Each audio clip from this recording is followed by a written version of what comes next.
फिर मंगलवार को टाइम मांगा, वो लेट आए सिक्कर से।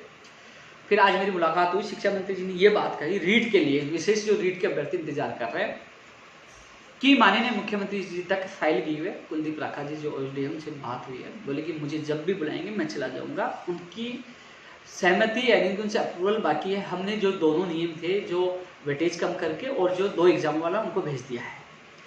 जो भी मीटिंग होगी उसके अलावा पंचायत राज विभाग का भी रोल है, उसमें रूल्स में बदलाव होगा। जो मैंने आप लोगों को पहले वीडियो में बता दिया था कि पंचायत राज रूल्स में भी संशोधन होगा। वेटेज कम होगा तो भी संशोधन होगा, 2 एग्जाम होगा तो भी संशोधन होगा।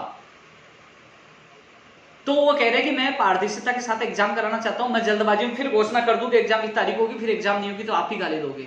हमने सेकंड ग्रेड का, आप किसी भी राज्य में देख लीजिए, कोई भर्ती प्रक्रिया चालू हो गया, हमने सेकंड ग्रेड का LD शिक्षा विभाग के लोगों की नियुक्ति प्रक्रिया के आदेश जारी किए। किसी भी अभ्यर्थी ने ये नहीं कहा कि शिक्षा मंत्री जी आपको धन्यवाद। लेकिन रीट के लिए आप लोग इतना कुछ बोलते हो, फिर भी मैं सहन कर रहा हूँ, फिर भी मैं कोशिश कर रहा हूँ पारदर्शिता के साथ भर्ती हो। तो माननीय मुख्यमंत्री जी के पास वो फॉर्मूला गया, वो किस पे हरी झंडी देते हैं, मुझे बुलाते हैं तो मैं तुरंत जाने के लिए तैयार हूँ। उसके बाद जो पंचायत राज नियमों में संशोधन करके और आगे की प्रक्रिया शुरू करेंगे। दोस्तों, मैंने रीट शिक्षक भर्ती में पद बढ़ाने की बात रखी है, कॉमर्स वाले अभ्यर्थियों को वेटेज हटाने, सारी वो मांगे रखी है। अब कुछ लोग कहेंगे कि उपेंद्र यादव रीट पे इतना जोर क्यों नहीं दे रहे, तो सोचिए मेरे अलावा आपकी मांग कौन उठा रहा है। यूट्यूब पे चिल्लाने से, यूट्यूब पे वीडियो डालने से कुछ नहीं होगा, दरअसल पे काम कौन कर रहा है, ये तो सोचिए आप लोग।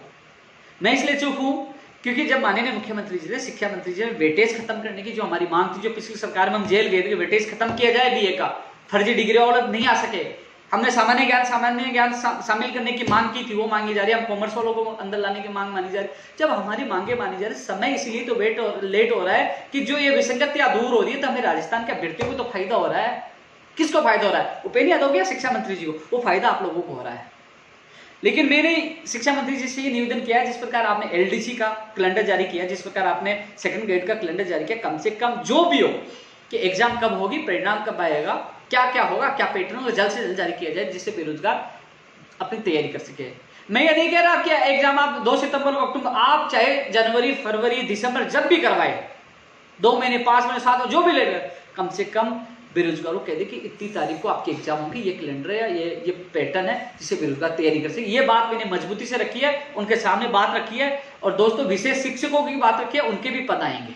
विशेष शिक्षक वाले मुझे मैसेज करते रहते, तो आपकी मैंने दोस्तों, मेरा प्रयास था आपके लिए आवाज आकर बात रखी है। और इसके अलावा CMO के CM सचिव साहब से भी मैंने बात रखी थी। मैंने कहा साहब, आपने भर्तियां निकाली है, पूरे राजस्थान के बेरोजगारों ने धन्यवाद दिया, वाई कहा आपको दी है कि वास्तव में सरकार वास्तव निकाली है। मैं भी मांगूंगा, मैं धन्यवाद क्यों दे रहा हूं कि अन्य राज्यों में भर्ती प्रक्रिया रुक गई, लेकिन इस सरकार को धन्यवाद दे रहा हूं कि लगातार माननीय मुख्यमंत्री मॉनिटरिंग करे, भर्तियां निकालें। चाहे शिक्षा मंत्री जी को भी धन्यवाद है, कम से कम सेकंड ग्रेड और LDC भर्ती 2018 का कैलेंडर जारी किया।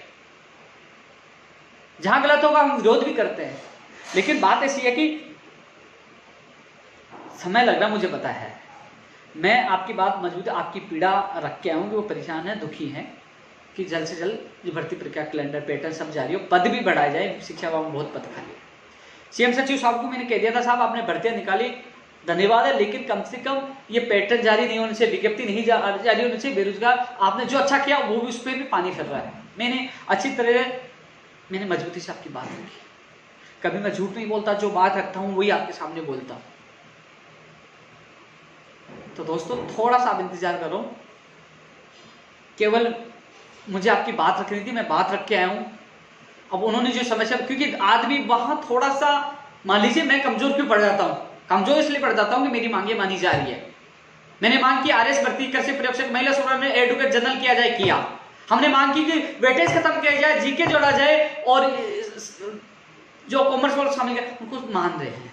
हम मांग भी बनवाए और फिर उल्टा भी बोले, तो वो देखो अच्छा नहीं लगता। हम प्यार से ही काम करवा सकते हैं। जब शिक्षा मंत्री जी वार्ता करने के लिए तैयार है, माननीय मुख्यमंत्री मिलने के लिए तैयार है, तो फिर हमें जिस प्रकार वो पॉजिटिव है, तो उसी प्रकार हमारा काम के लिए हमें हमारा व्यवहार रखना चाहिए, धन्यवाद भी देना चाहिए और साथ भी रहना चाहिए। अभी कोई चुनाव नहीं है, मैं ये नहीं कह रहा आप वोट दो, लेकिन जिस प्रकार जो समस्या चल रही है वो सोचना चाहिए। तो रीट के लिए आज मैंने बात रखी है, वो कह रहा है कि माननीय मुख्यमंत्री जी से जैसे ही हमारी जो भी पैटर्न होगा, मैंने हालांकि आपको इशारा कर दिया था, जो भी पैटर्न होगा उस पर अप्रूवल मिलते ही जस्ट मीटिंग करेंगे, पंचायत राज के अधिकारी मौजूद होंगे, नियमों संशोधन कराएंगे और जल्द ही, क्योंकि अभी मैं कैसे कह दूं, मैं कैसे कैलेंडर जारी कर दूं कि माननीय मुख्यमंत्री जी किस पैटर्न को अलाउ कर रहे हैं। शिक्षा मंत्री जी कहना था वो एक बार उनसे, यदि मुझे बुलाते हैं तो मैं यही हूँ, जाने के लिए तैयार हूँ, वहां से अनुमोदन जिस पैटर्न के लिए तैयार होते हैं, जो करवाना चाहते हैं माननीय मुख्यमंत्री जी, उसके बाद हम पंचायत राज के अधिकारियों से नियमों में संशोधन कराकर और आगे का हम कैलेंडर जारी कर सकते हैं। अभी स्थिति नहीं है कि मैं कैलेंडर जारी कर दूं, पहले माननीय मुख्यमंत्री जी हरी झंडी मिले, उन्होंने ये कहा पैटर्न के लिए, कैलेंडर के लिए। तो दोस्तों मैंने सीएम सचिव साहब से बात की है और मैं आप लोगों को विश्वास दिलाता हूं कि मैं पूरी प्राथमिकता के साथ प्रयास करता रहूंगा कि जल्द से जल्द इसका पैटर्न, विज्ञप्ति, परीक्षा तिथि भी जारी हो और पदों की संख्या भी बढ़ाई जाए और तमाम विसंगतियां भी दूर हो। आप किसी के बेखाम नहीं है जो यूट्यूब चैनल पे डालते हैं कि मैं ऐसी तैसी कर दूंगा, मैं ये कर दूंगा, आप उसको उठा के देख लीजिए, कुछ नहीं करने वाले। और जिस दिन कुछ करना होगा ना वो हम ही करेंगे, आपको पता होगा, पहले देख लिए। लठ भी खाए, जेड़ भी गया, हिंसन भी किया, सब कुछ किया, किसी को आगे नहीं किया भैया तू अनशन पे बैठ, तू लाठियाँ खा ली। लाठी खाई तो सबसे पहले मैंने खाई है, जेल गया तो सबसे पहले जेल में गया, अनशन किया तो मैंने किया है। और जिस दिन नौबत आएगी तो आपका भाई आगे रहेगा, आपको आगे नहीं आने देगा, आप तो पीछे रहोगे। लेकिन जब सरकार सुन रही है, बुला रहे, वार्ता कर रहे हैं, जब सकारात्मक चल रहा है, क्योंकि सकारात्मक जब हमारी विसंगतियां दूर हो रही, तो दोस्तों हाथ जोड़ के निवेदन है कर रहा हूँ, वो आपका ही फायदा हो रहा है, उपेन्द्र यादव का नहीं, आपकी विसंगतियां दूर हो रही है। वो समय आने पे पता चलेगा कि आपको क्या लाभ हुआ।